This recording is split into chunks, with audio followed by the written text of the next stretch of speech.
After the storm was over, I felt very relaxed and kind of ready to sleep. And then it started to rain again, and it wasn't like a thunderous heavy rain. It was just rain. It was just normal rain, and the rain hitting the deck outside was just really nice. And before we knew it, I fell asleep, and I went out like a light.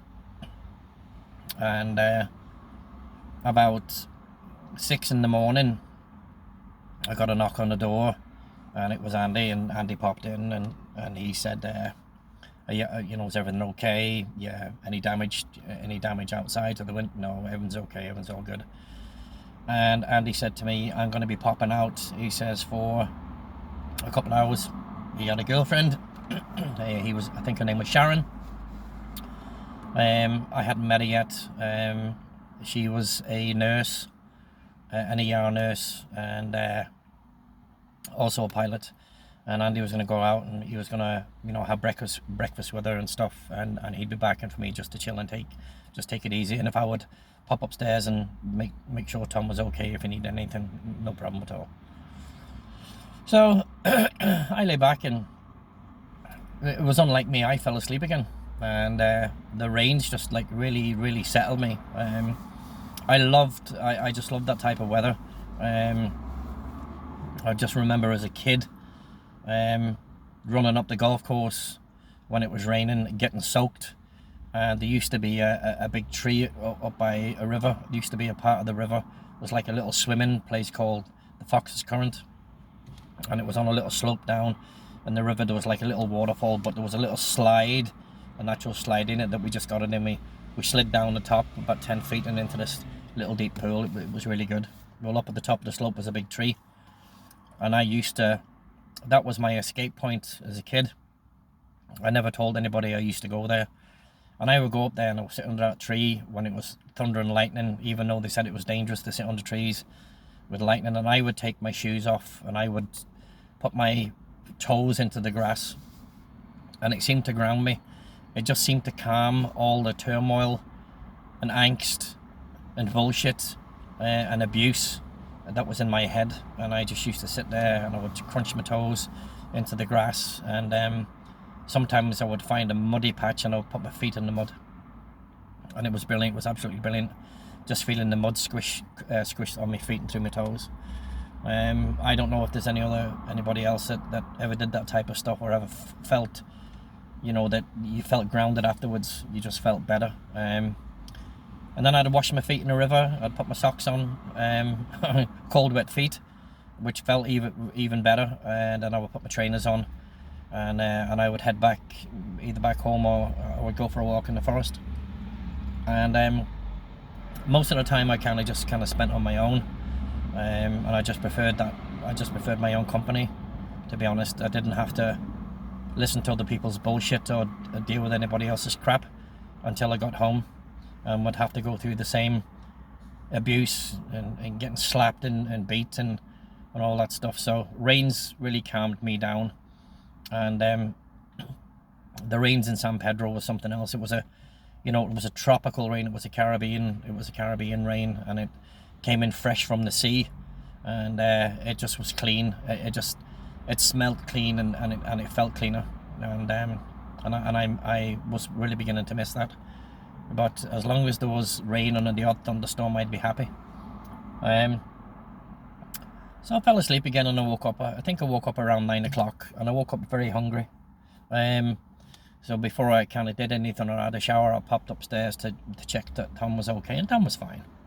Tom was okay. He slept through most of the storm because he was on medication. He was on sleeping tabs, and he was on pain medication and morphine, for his back and everything. And he was as happy as a pig in shit, lying there in his white fronts and his deep tan and his little cat. He was happy enough. The TV was on.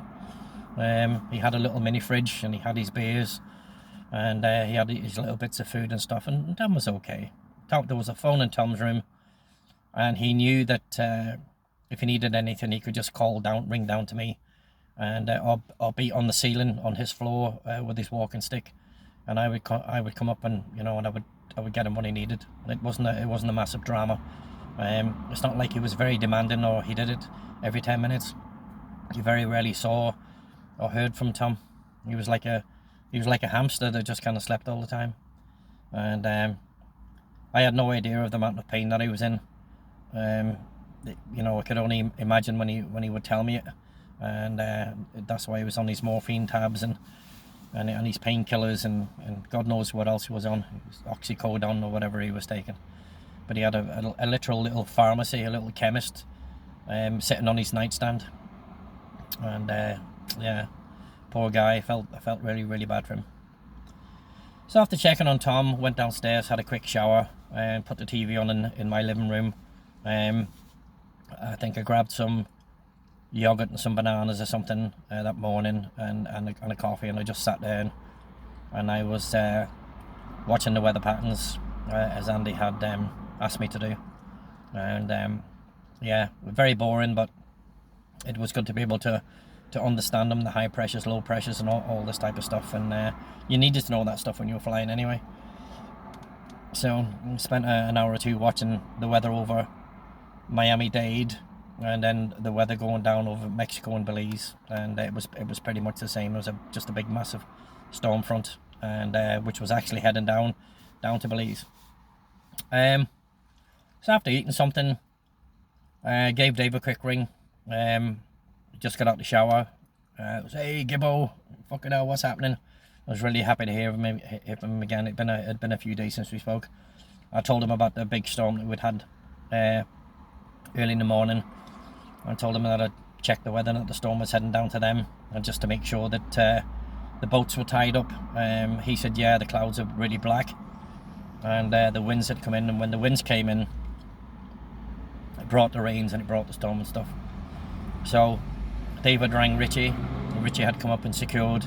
He'd actually drove the boats up onto the beach and secured them onto the beach with some deep poles and stuff, and had the boats turned so the engines were up and out of the water, rather than, you know, facing in the water. We would always turn the boat bow in and engines up, and if there was any flooding, hopefully they wouldn't damage the engines, and you know, it was easy just to pump the water out with the pump if the boats got flooded, and leave them for a day or two to dry. The Manta 4 would be okay, but Cal had drove it out into slightly deeper water, so it wasn't in the berths, it wasn't in the boat bays, because they would just get smacked off the docks that were beside them. So Cal drove it out into about 15 foot of water, dropped the bow anchor and the aft anchor, and then Richie went out and picked them up. So once the boats were secure, that's basically all people could do. David had put the storm shutters up on the house, which were just basically steel shutters that, you know, George and David and Sue had made, and you could just lift them up, hook them up, and lock them in, and that would, you know, prevent any windows being broken. The good thing about the buildings on San Pedro, they're all poured rebarred concrete. The restaurant and Dave's house, they're all rebarred concrete, and the roofs were all made of concrete, so the whole building was just poured concrete.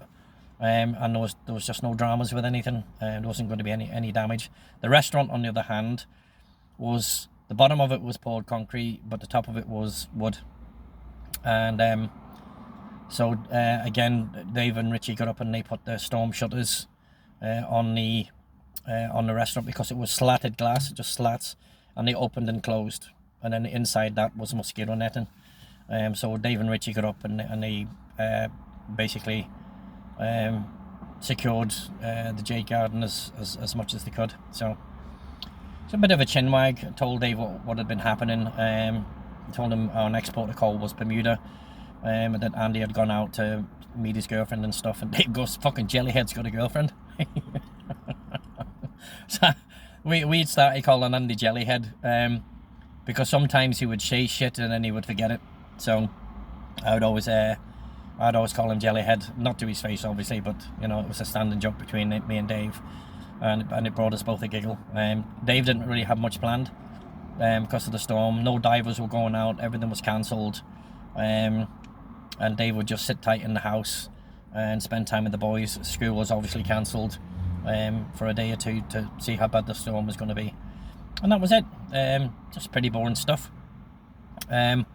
I had got myself a flight manual and I was beginning to read it.